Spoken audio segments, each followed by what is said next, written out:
correct about everything. Well, it's just different. There's different kinds of knowing. There's different kinds of truths.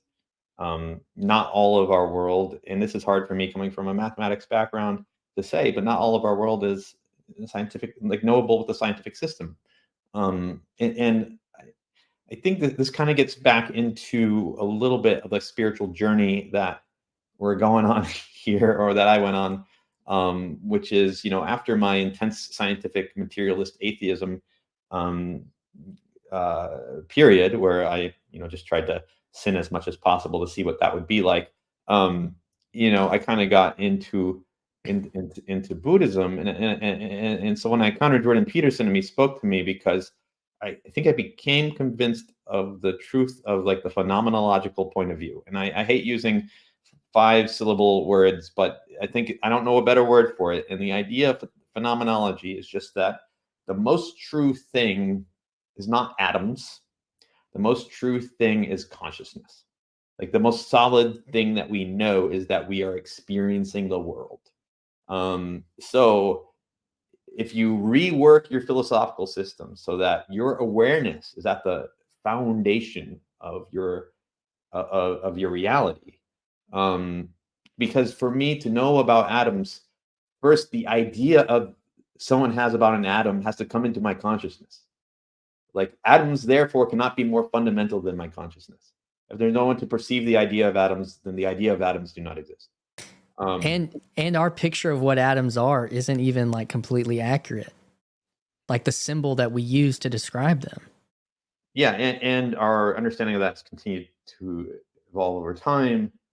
But just if you look at the world like a phenomenologist, which is subjective experience first, then and you revisit the God of the Gaps argument.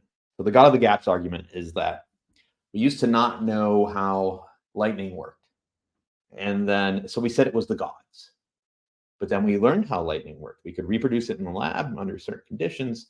And so now it's no longer the gods. It's friction in the atmosphere, in clouds or something. I'm not the best atmosphere. Electromagnetic, shocking things. Yeah, fields sort of accumulate in different parts of clouds, and then they arc to release energy from one to the other, turning potential into actual energy, something like that. So now God's not there, and then and science has proceeded to like eliminate God from all these other things. We used to think gods controlled the tides, but now we know that the gravitational force of the moon controls the tides. So gods aren't there anymore. And so we've slowly eliminated gods from all these places in the universe. And there's not much room left, because there's not much that science doesn't know left. There's like a few areas where you can hide a god, but you better not, because we're going to eliminate those too. That's the God of the Gaps argument, right? And if you start from a mechanistic perspective, if you have a mechanistic perspective of the world, that is a reasonable argument to make for atheism. But if you start from a phenomenological perspective, that my experience is first, so much is mystery. Like my relationship to you, the experience of love and of hate, these things cannot really be explained in a mechanistic way. Like there is so much mystery in the world. Good and evil remains a world, most of existence is unknown. Every moment my experience changes. I've never had this kind of experience before. Once you get to the particular, into the subjective, all is mystery. And there we can encounter God. And that's the world where good and evil and love and other things we really care about live. So we better care about that. Like in the mechanistic view of the world, there's no good and evil and love and hate and tragedy and meaning. It's not there. So we better care about this world, and we better get right with God. It was really cool that you just went from the modern to the postmodern, and then you made the next leap, actually, because the postmodern says that, well, none of it matters, actually. Even though there's differences, none of it matters. And then you went to the metamodern, which is like, well, these things do matter. The love and the care are real.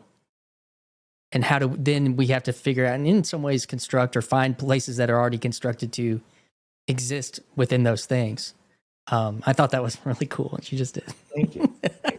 That's what it seemed like. That's how I experienced it. There's a guy who recently was having some conversations. He's had some with Paul Vanderklay called Brendan Grant Dempsey. I don't know if you've bumped into him. No, I haven't. He's been doing YouTube for a while, and he's kind of talks about meta religion, and he decided to kind of brush up into this kind of corner of the internet and say, well, what about meta Christianity? And it needs the source criticism of scripture, like the historical science view of scripture, which is you tear it apart historically. There could be all these different authors that it's not literal, or it's a very modern way of looking at scripture, and that deconstructed his faith. And then he's like, well, how do you incorporate that into maybe something that's transcending the postmodern, or everything's relative? No, maybe not everything's relative, but now even with those critiques of scripture, can you bring it into a higher form and kind of a more pluralistic, in his, say, meta religion versus a meta Christianity? But I was kind of saying, in my response to him, I ended up getting to have a conversation with him, but was that I see some form of meta Christianity happening. And it is in this kind of reconstruction of what you just kind of outlined, I think. Now, obviously, then we have to like step out of that hallway, that meta hallway, where we're looking at all of Christianity and say, well, it looks like orthodoxy is my home. And I'm going to do that. And I'm not just going to, say, find this thing for me, but this is going to be the deepest reality of my life. And I'm going to aim. And you sure shared that in a very sincere way about how much you care for her, the church. So that was an interesting slide. So I would say, I'm this Buddhist psychonaut, and I'm ready to talk about subjectivism and phenomenology and stuff like that. And I run into Jordan Peterson.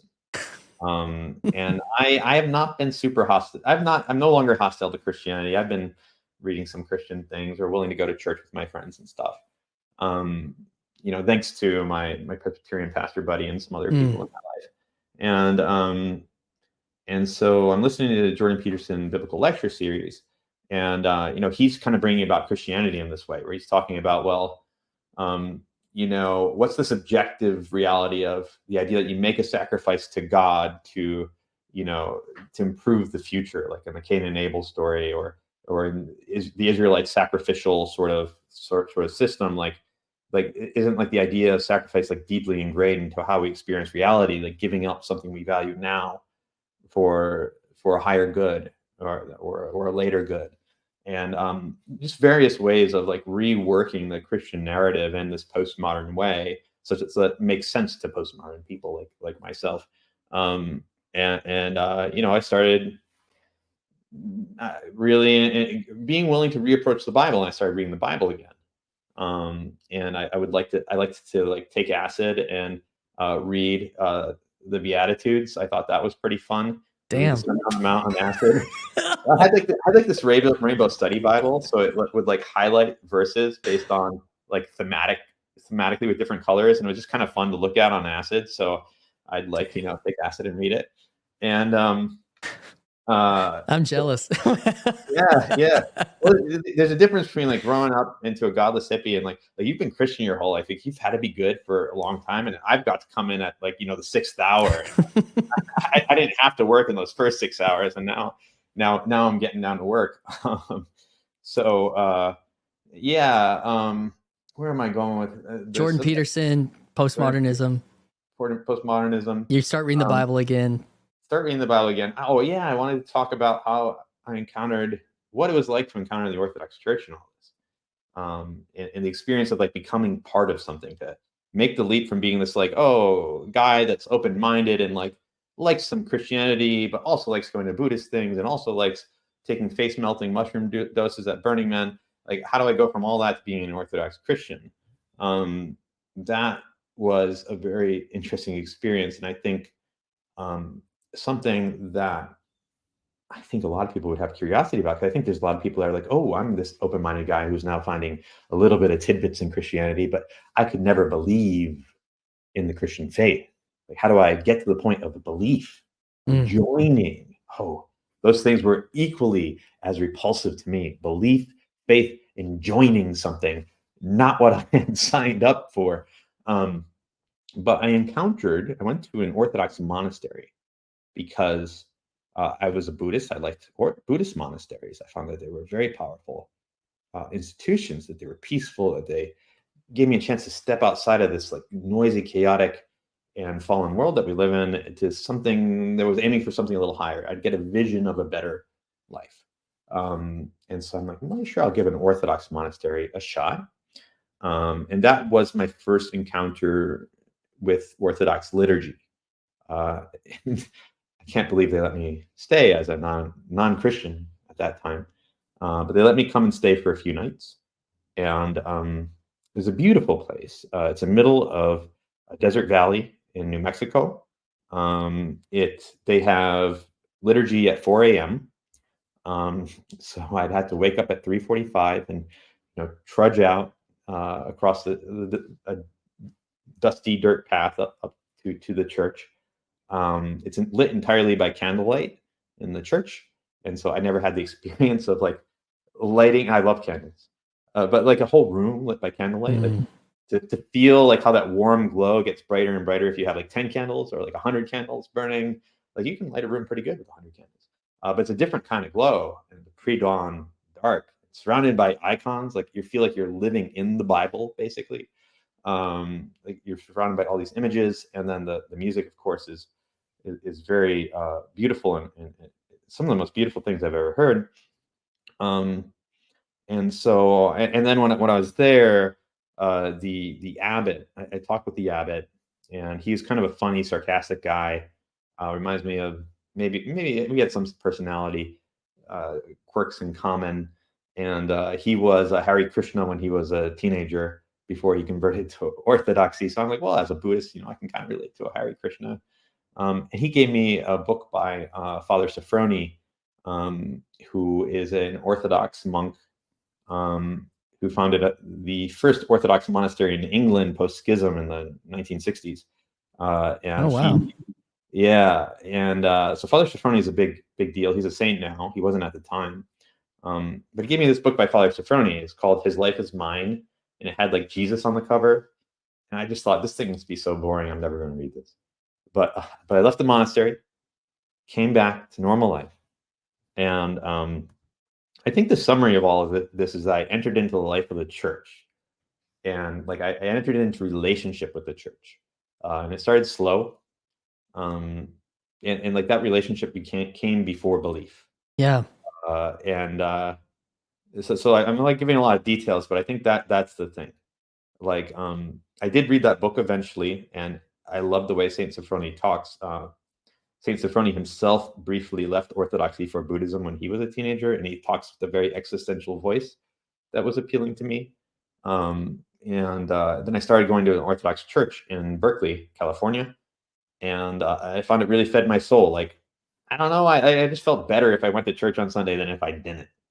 And nobody was forcing me to believe anything while I was there. Like I would go there, I learned the tunes, I started to sing along.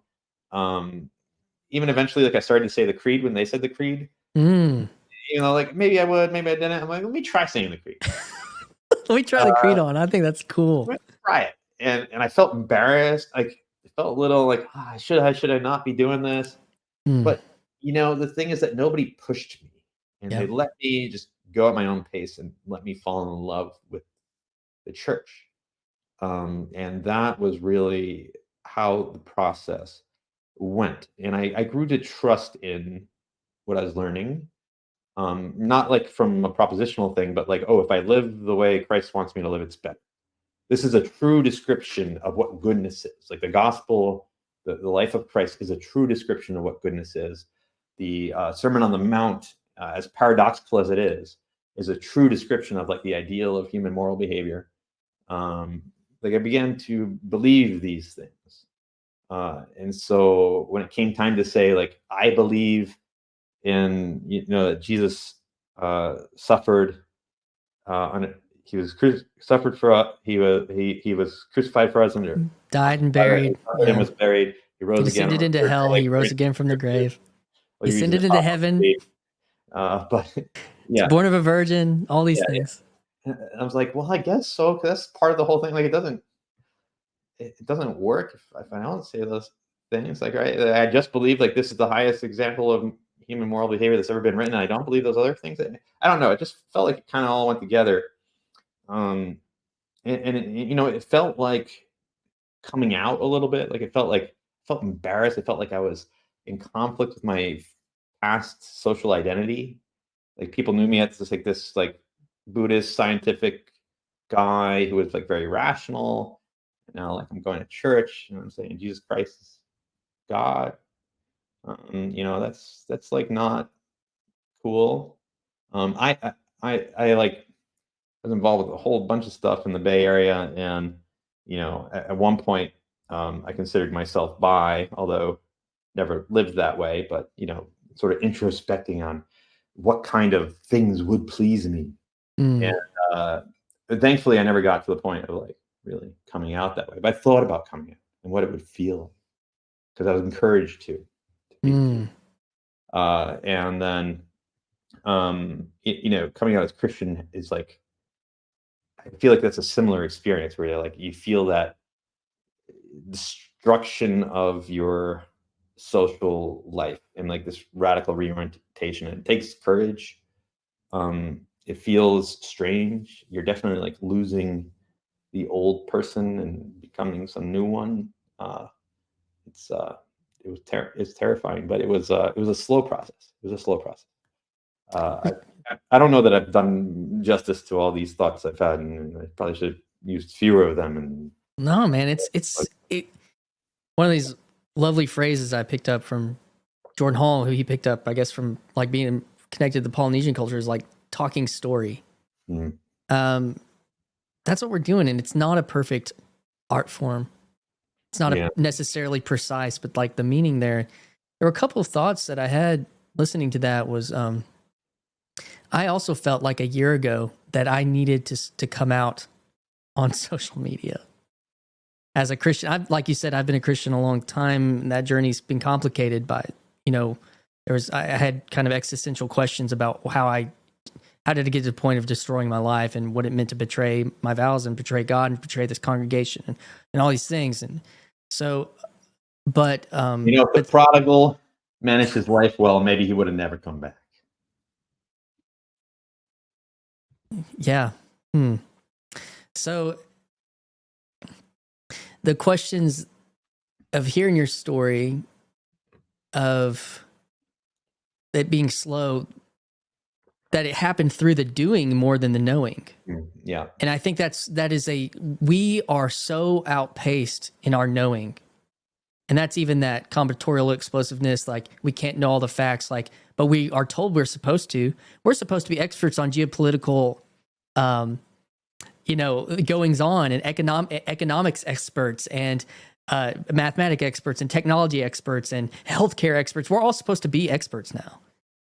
And that's the world we live in. And it's like, we are so outpaced by some of the simplicity of what going to the divine liturgy looks like, even though it's a very, I say this as an outsider, it's very simple in a certain way. It's not in other ways. It's very deep, very, very, very, very deep. But like, we can only do what we can do in our physical inhabitants of this world. And some of the things like the candlelight, these are very simple things, but they're very real and they're very meaningful, and participating in them is a type of knowing that we are so devoid from, because we get told that we can be anything, and you even hit on that with whatever you were feeling about your sexuality, which I don't know. I mean, do you feel like you're in a place where you could like unpack that a little bit? Like you said, you're getting married. Like I'm kind of interested in that. I'm so